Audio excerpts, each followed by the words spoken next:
오늘 말씀은 누가복음 4장 말씀을 봅니다. 오늘 말씀 1절에서 13절에서는 예수님께서 공생애를 시작하시기 직전에 성령에 이끌려 광야에서 시험을 받으신 사건을 기록을 하고 있습니다. 마귀가 감히 하나님의 아들까지 시험하려고 합니다.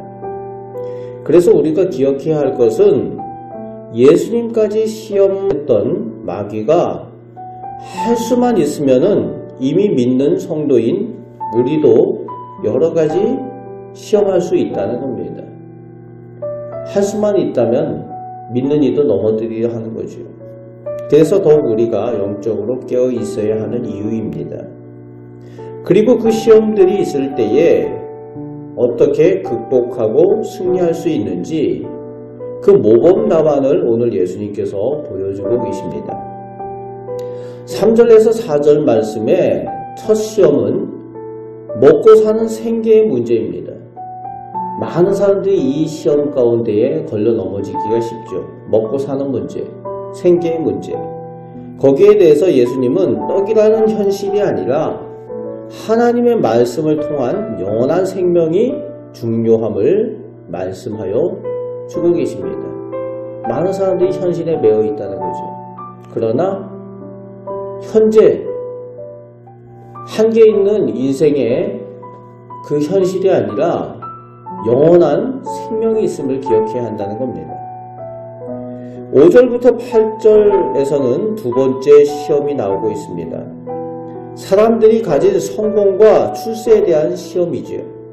사람들은 다 성공하기를 원하고 출세하기를 원하고 영광받기를 원합니다.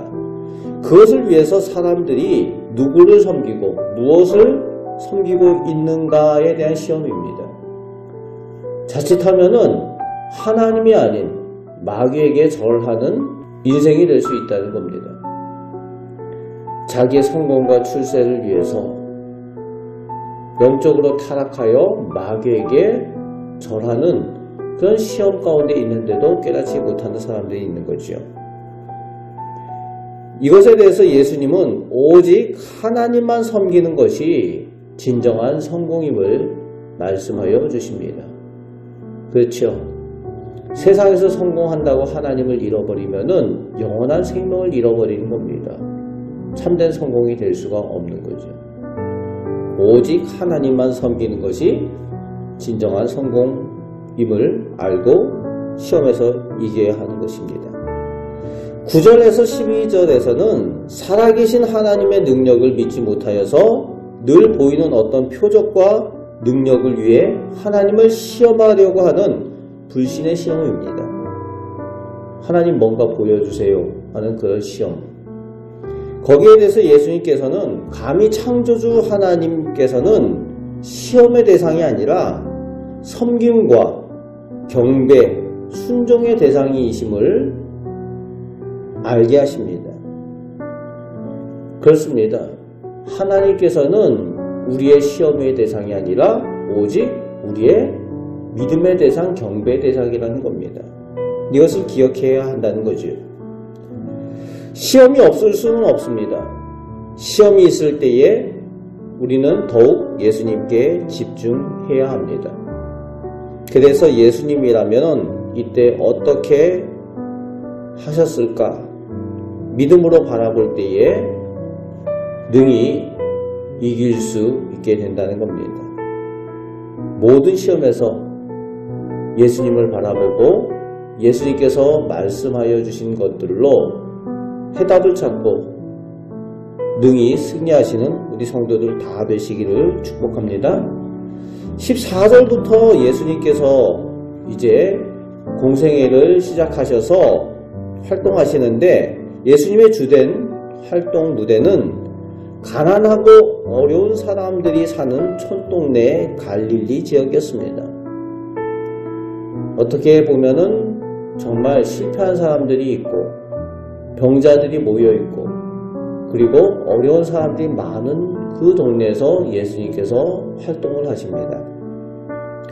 대체로 사람이 성공을 하기 위해서는 대도시를 향해서 갑니다. 그쵸? 사람이 성공하려면 우리나라 같아도 부산이나 서울 수도권으로 오잖아요. 그런데 예수님께서는 오히려 저 가난한 사람들이 모여있는, 가난한 사람들이 있는 소외된 지역, 갈릴리 지역을 찾아서 귀신 들린 사람들, 온갖 병자들을 고치시며 소외된 사람들을 찾아 돌보시는 일들을 하셨다는 겁니다. 그것이 하나님의 말씀, 구약의 이사야를 통해서 예언된 그 말씀이죠. 그 말씀대로 예수님의 사역이 그렇게 이루어졌다는 겁니다. 그렇게 하신 이유는 고통받는 자녀들을 안타깝게 여기시는 하나님의 사랑의 마음이심을 예수님의 모습을 통해서 깨닫게 되는 겁니다. 그런데 본문 말씀에는 두 부류의 사람들이 나오고 있습니다. 첫 번째는 예수님의 고향 사람들, 나사렛 사람들입니다. 예수님께서 은혜의 말씀을 전하고 능력을 행하시는데 그 예수님의 말씀을 들으면서도 그들이 생각하는 것은 요셉의 아들이 아니냐. 너무 친하고 너무 잘 아니까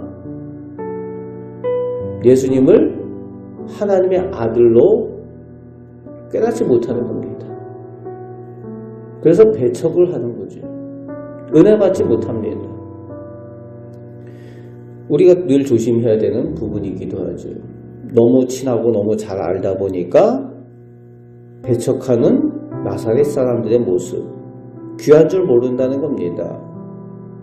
그래서 예수님을 내쫓는 모습이 나오고 있죠. 심지어는 죽이고자 하는 그런 모습까지 나오고 있습니다.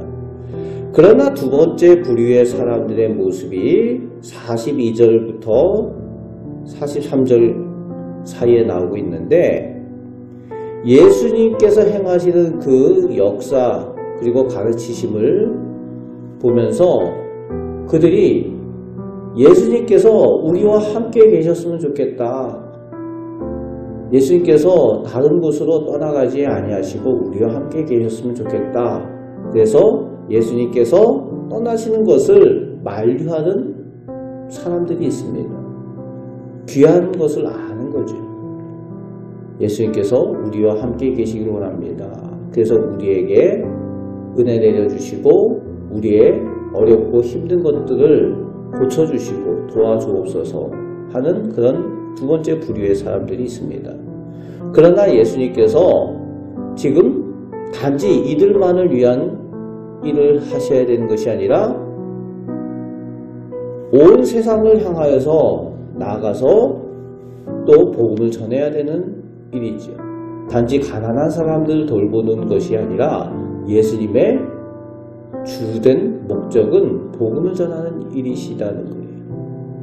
하나님 나라 그 사역을 위해서 여러 고을로 또 나아가시는 예수님의 모습입니다. 오늘 우리의 모습은 예수님의 은혜를 귀하게 여길 줄 알고 늘 예수님의 은혜를 사모하는 그 믿음으로 또 예수님께 집중하여서 우리가 이 악하고 어두운 세상 가운데에 예수님의 말씀을 의지하여서 승리하며 살아가시는 우리 복된 성도들 다 되시기를, 시험에서 승리하며 이기는 우리 복된 성도들 되시기를 주님의 말씀으로 축복합니다. 아멘. 기도하겠습니다. 하나님, 저희가 악하고 어두운 세상을 살아갑니다. 저희가 믿지만 많은 시험들이 저희 가운데 있습니다.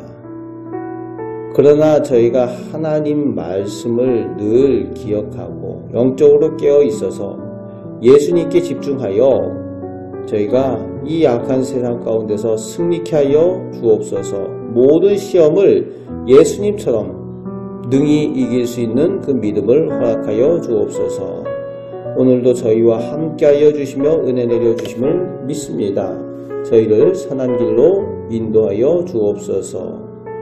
우리의 능력이 되시는 우리 주 예수 그리스도의 이름으로 기도합나이다. 아멘.